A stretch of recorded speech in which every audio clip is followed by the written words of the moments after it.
Life learning में आपका स्वागत है। सवाल आपके जवाब हमारे सीरीज में आज का टॉपिक है, हम बार बार क्यों जन्म लेते हैं? क्या हम इन जन्मों के दुख से मुक्त नहीं हो सकते हैं?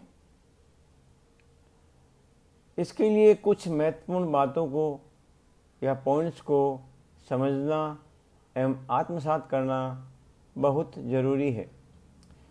सारा अध्यात्म तो इसी बात पर खड़ा है कि कैसे जीवन मरण के चक्कर से छुटकारा पाएं, मोक्ष यानी परम मुक्ति को उपलब्ध हो जाएं। कुछ महत्वपूर्ण बिंदु पर नज़र डालते हैं और समझते हैं। पॉइंट्स नंबर 1, जन्म मरण का चक्र क्यों चलता रहता है? प्रकृति या परमात्मा निरंतर जीवन की रचना, उसका विकास और संवर्धन करते रहते हैं।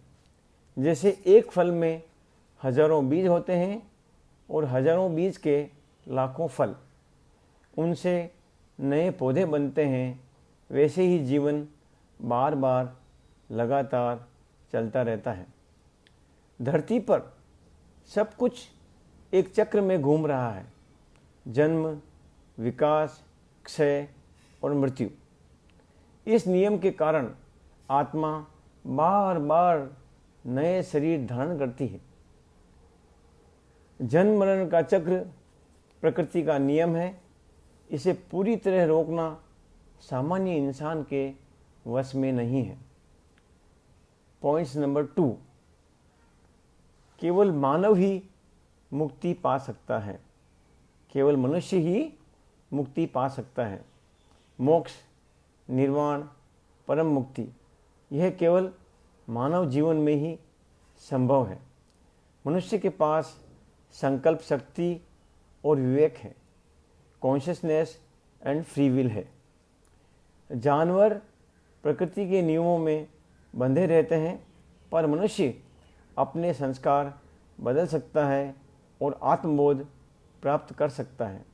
इसलिए मनुष्य चाहे तो बुद्ध, महावीर, योगी बन सकता है या फिर वासनाओं में उलझकर पशुवत जीवन भी जी सकता है। निष्कर्ष यह है कि मानव जीवन का उद्देश्य केवल भोग नहीं, बल्कि जागरूकता और मोक्ष की खोज है। पॉइंट्स नंबर 3, कर्म और संस्कार का नियम।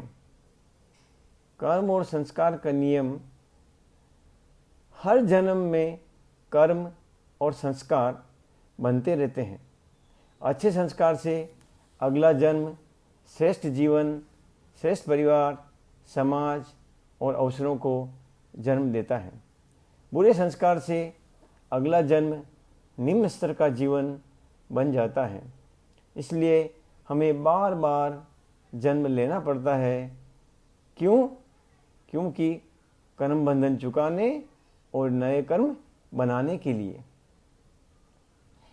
सार रूप में कहें तो हमारा वर्तमान जन्म हमारे पिछले जन्मों के कर्मों और संस्कारों का परिणाम है। हमारा वर्तमान जन्म हमारे पिछले जन्मों के कर्मों और संस्कारों का परिणाम है।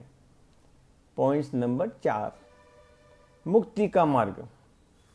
अगर कोई मनुष्य साक्षी भाव, स्थिरता, निरासक्ति में जीवन जीता है तो नए संस्कार बनना बंद हो जाते हैं।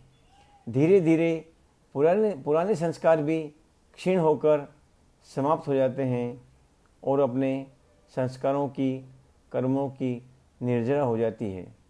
अंततः आत्मा इच्छा करने वाले से मुक्त होकर परम सत्ता यानी अल्टीमेट कॉन्शियसनेस में लीन हो जाती है।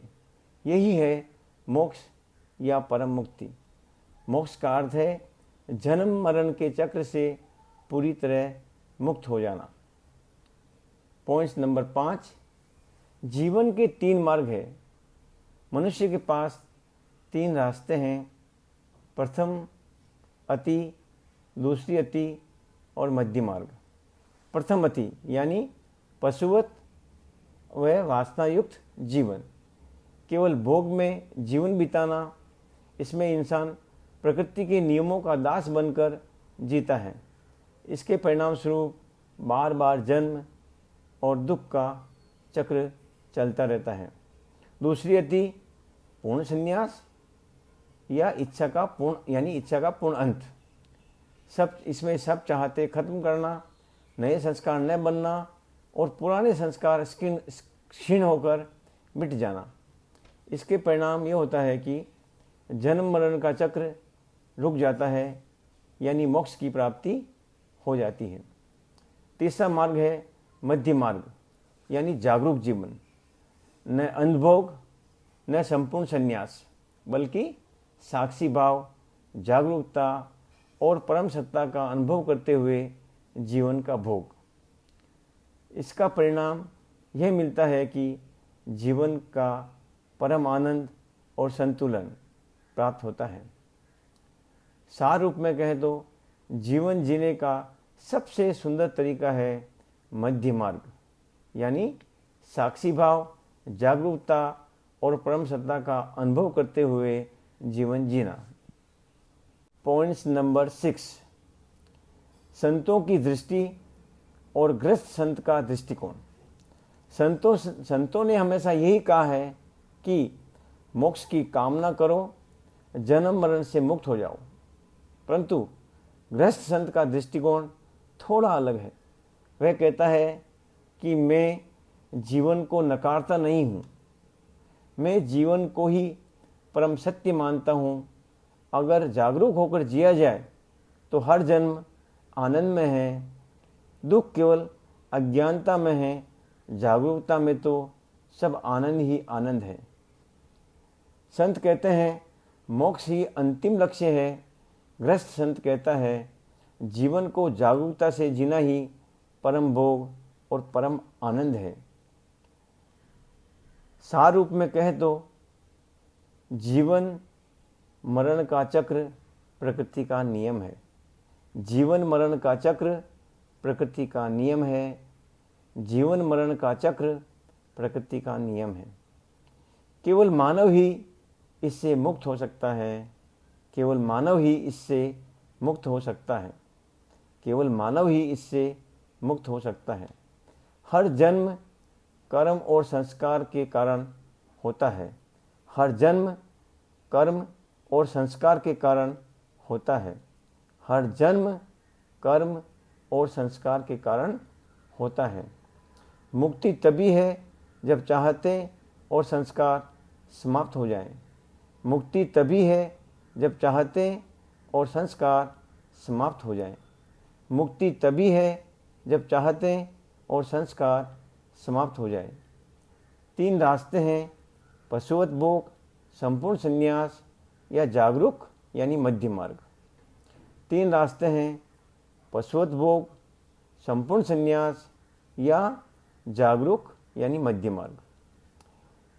गृहस्थ संत का झुकाव जागरूक मध्य मार्ग की ओर है, यानी जीवन को होशपूर्वक साक्षी भाव से जीते हुए परम आनंद का अनुभव करना।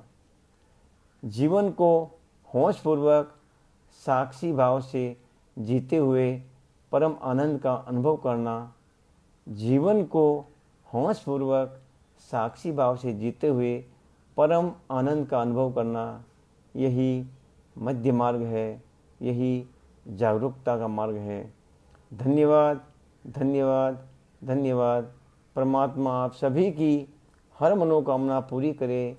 इन्हीं मंगल और पवित्र भावना के साथ आपका ही अपना निर्वाणा लाइफ लर्निंग